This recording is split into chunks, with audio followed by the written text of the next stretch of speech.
తర్వాత గిఫ్ట్ తీసుకుని వెళ్ళొద్ది. ఊరికినే మాత్రం మేమేమో కంఠస్థ వాక్యం చెప్పకపోతే గిఫ్ట్ మాత్రం ఏమో. హల్లెలూయా. యెషయా గ్రంథము 10వ అధ్యాయం 6వ వచనం, 9-6వ వచనం. ఏలయనగా మనకు శిశువు పుట్టెను, మనకు కుమారుడు అనుగ్రహింపబడెను, ఆయన భుజము మీద రాజ్యభారం ఉండెను. ఆశ్చర్యకరుడు, ఆలోచనకర్త, బలవంతుడైన దేవుడు, నిత్యుడుగు సమాధానకర్త, తండ్రి, అధిపతి తనకి పేరు పెట్టబడెను. ఆమేన్. అలా ఉంది పాస్టర్ గారు. ఇటేనా? ఓకే. మరి రెండోదిగా మోక్షిత 9-6 రావాలి, స్పీడ్గా రావాలి. సండే స్కూల్ పిల్లలందరూ లేకండి ఒకసారి, టైం వేస్ట్ అయిపోతుంది. సండే స్కూల్ పిల్లలు ఓకే రావాలి. జెస్సీ, షను, అదేవిధంగా గీతిక, పునర్విక, జస్సు కింద నుంచోండి. అంజీ ఓకే చెప్పమ్మా. హల్లెలూయా. యేసుక్రీస్తు జనన విధం ఎట్లునగా, ఆయన తల్లి అయిన మరియా యోసేపునకు ప్రధానమైన చేయబడిన తరువాత వారేకము కాకమనపు ఆమె పరిశుద్ధాత్మ వలన గర్భవతిగా ఉండెను. ఆమె భర్త అయిన యోసేపు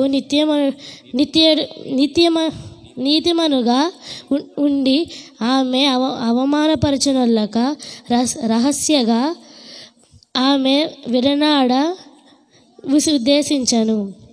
అతడు ఈ సంగతులను ఆమేన్.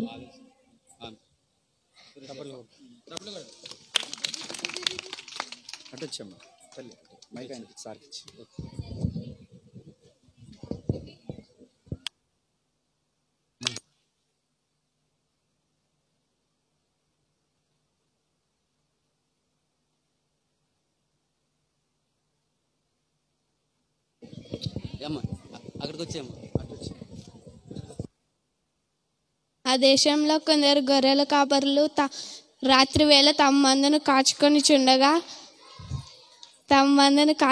చుండగా ప్రభుదూత వారి వద్దకు వచ్చి నిలిచెను. ప్రభు మహిమ వారి చుట్టూ ప్రకాశించునందున వారు మిక్కిలి భయపడిరి.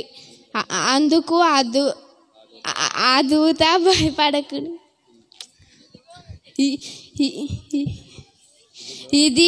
ఇదిగో ప్రజలందరికీ మీకు మహా సంతోషకరమైన సువర్తమానమును తెలియజేయుచున్నాను.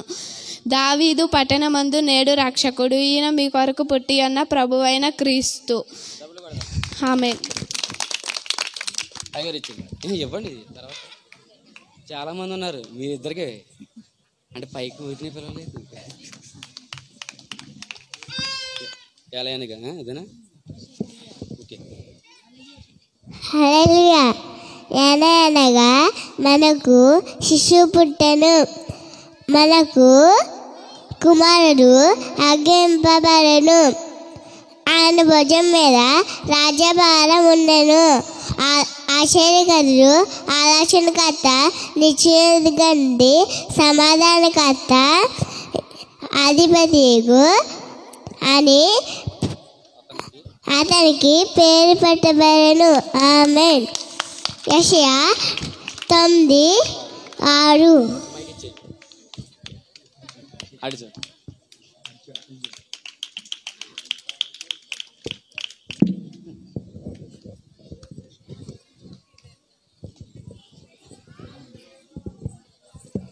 కూర్చోండి. తర్వాత హల్లెలూయా. యెషయా 9:6 ఎలా అనగా మనకు శిశువు పుట్టెను, మనకు కుమారుడు అనుగ్రహింపబడెను, ఆయన భుజము మీద రాజ్యభారం ఉండెను. ఆశ్చర్యకరుడు, ఆలోచనకర్త, బలవంతుడైన దేవుడు, నిత్యుడకు తండ్రి, సమాధానకర్తకు అధిపతి అని పేరు పెట్టబడెను. ఆమేన్. ఈ సమయంలో శ్రీను గారు వచ్చి అటు చూడమ్మా, అటు. ఓకే. త్వరగా వచ్చి దావీదు పట్నం మందు నేడు రక్షకుడు అది ఓకే అటు లోక లోక తోక నందాజము మురుగాజము మురుగరాజము దావీదు పట్టణమట్టు నేడు రక్షకుడు పుట్టినాడు. ఆయన ప్రభు అయిన క్రీస్తు. ఆమె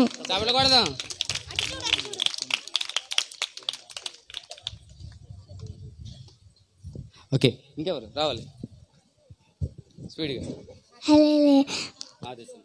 ఆ దేశంలో కొందరు గొర్రెల కాపరులు పొలంలో ఉండి రాత్రివేళ తమ మందను కాచుకొని చుండగా ప్రభు దూత వారి వద్దకు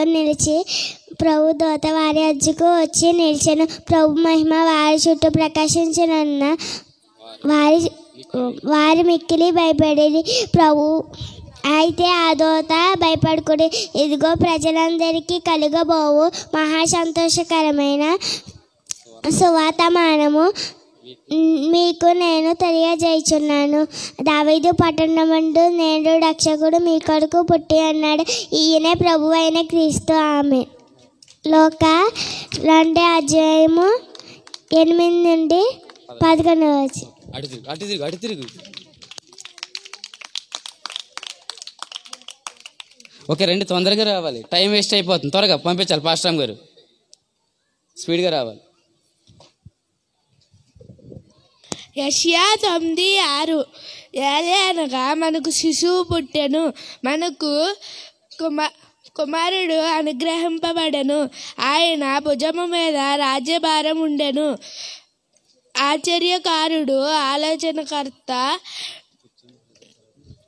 బలవంతుడైన దేవుడు, నిత్యుడగు తండ్రి, సమాధానకర్తయుగా అధిపతి అని అతనుకు పేరు పెట్టెను. ఆమేన్. చప్పలు కొడదాం. అటు తిరుగు ఫోటో తర్వాత రావాలి. ఓకే అంజీ రావాలి. కూర్చోండి. 2:11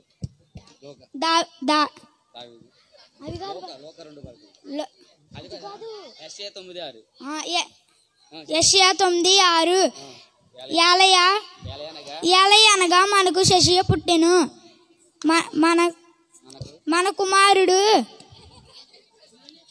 మనకు కుమారుడు అనుగ్రహింపబడును. ఆశ్చర్యకరుడు, ఆలోచనకర్త, బలవంతుడైన దేవుడు, నిత్యుడగు తండ్రి, సమాధానకర్త, అధిపతి అని అతనికి పేరు పెట్టెను. చప్పట్లు కొట్టినమ్మా, ఎందుకంటే వాడు కంగారుగా భయపడుతూ చెప్తున్నాడు.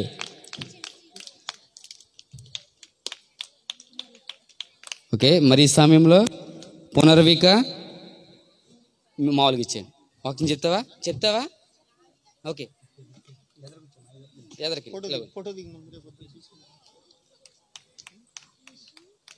తర్వాత ఈషు. ఓకే, నిలబడు, అక్కడ నిలబడు. నెక్స్ట్ కార్తీక్. ఇక్కడ అటుండు ఫోటో.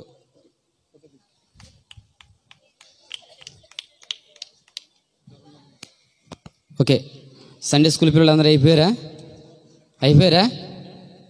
ఓకే, మంచిది.